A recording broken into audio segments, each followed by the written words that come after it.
Hello, my name is Alleena and I'm going to be showing you what basic techniques and stitches you will need to know to start crocheting and reading crochet patterns. Let me introduce the supplies you will need to begin a crochet project. Scissors, a variety of yarn, and a crochet hook. Crochet hooks are made out of a variety of materials like plastic, metal, or wood, and are labeled with a US size number, letter, or millimeters on their side. Most projects will begin with the slip knot. This is how you begin to work in rows in a crochet project.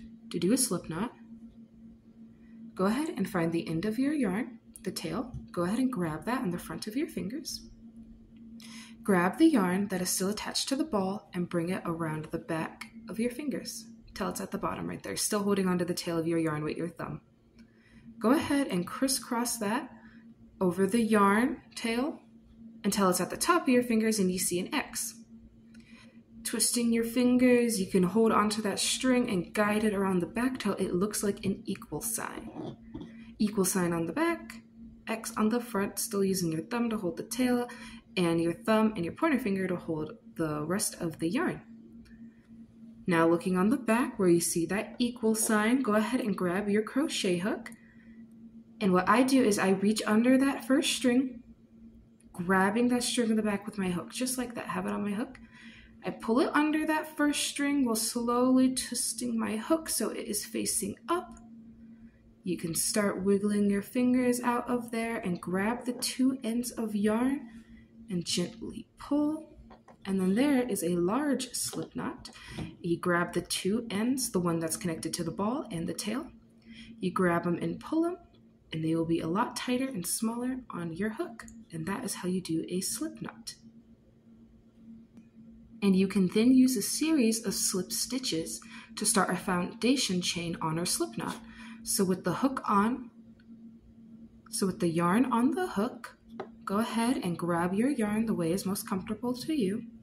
I like to hold the tail with my thumb and middle finger to give me some more tension. And so to start a foundation chain and use slip stitches to make a chain, go ahead and I yarn under. This would be a yarn over. I like to yarn under. I grab that, it's twisted around my hook, and I am bringing that through the slip knot.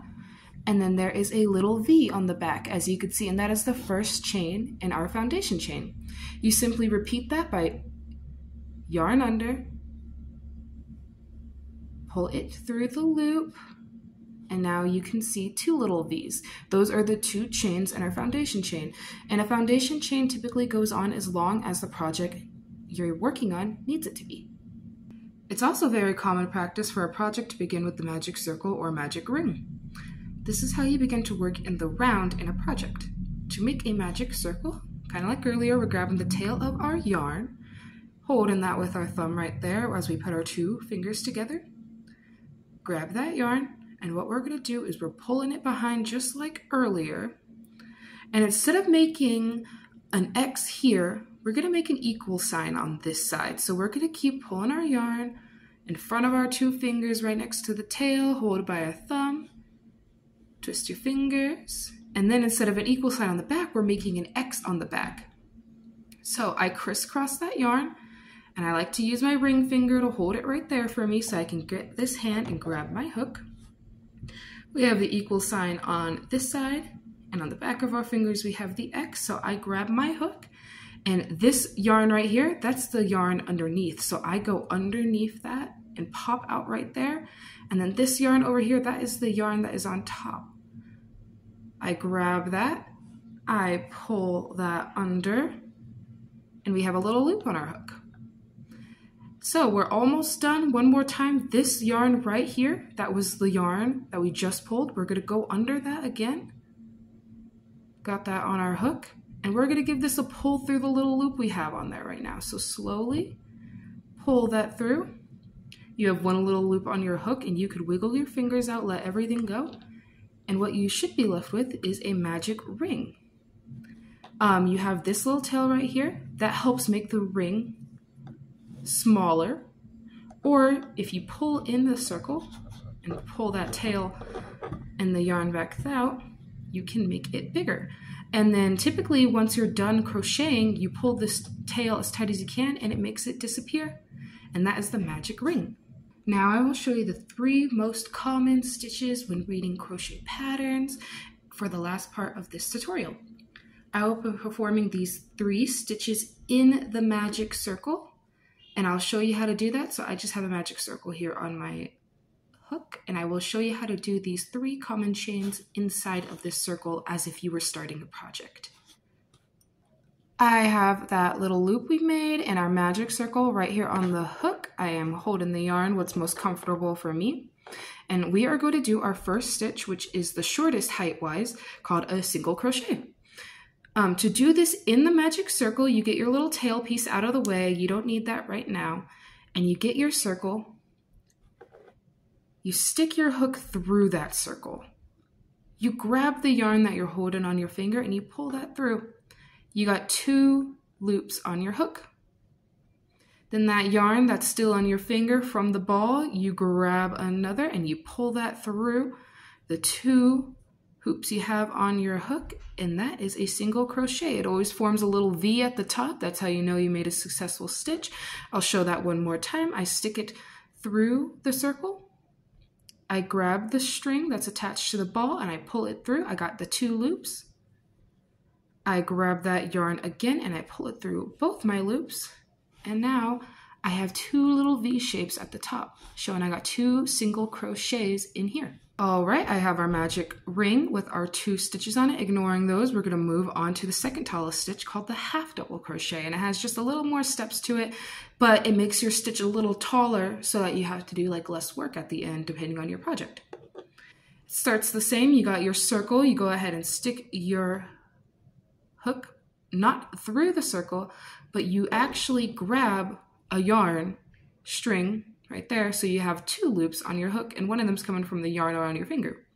Once you got that, then you go through your circle, you grab that yarn string right there and you pull under, and on your hook you have 3 hoops now. We're almost done with the half double crochet. Last step you got to do is we grab that string, pull it through all 3 loops on our hook, and that is a half double crochet. Formed a little V right on top, and it is a little taller than the single crochet to the right of it. One more time. You grab a string, got 2 on there, go through your magic circle and grab the string, pulling it through your circle. Got 3 hoops on your hook. Grab the string one more time, pulling through all 3, and you just did a half double crochet. Last stitch, it's the tallest stitch that I'm teaching you today. That is called the double crochet. Double crochet has the most steps out of all we've seen, but it will work up the quickest because it has the most bulk. What we do, similar to our half double crochet, we grab the yarn around our hook. So we got the 2 loops, one coming from the yarn around our finger. We go through the circle, grab the yarn from our ball, and you pull that through. Just like the half double crochet, you have your 3 hoops on there right now. So now we're gonna grab the string, and instead of pulling through all 3 of these like we did last time, we are pulling through these first 2. There is one, there is the other. We pulled through those first 2, and we only have 2 hoops left. Now we're gonna grab that yarn again, and then we're gonna pull through these last 2. And that is our double crochet. It's the tallest stitch. You could see it is taller than the half double crochet right next to it. I'll show you how to do that one more time. I grab the yarn around my hook. I go through the circle.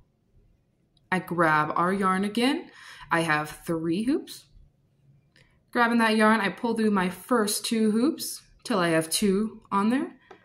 I grab the yarn again and I pull through those last 2.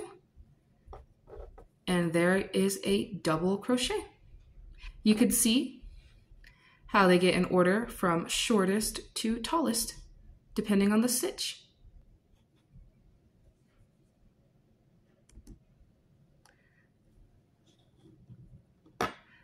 That was a brief demonstration of the most common techniques and stitches to begin crocheting and reading crochet projects. Thank you!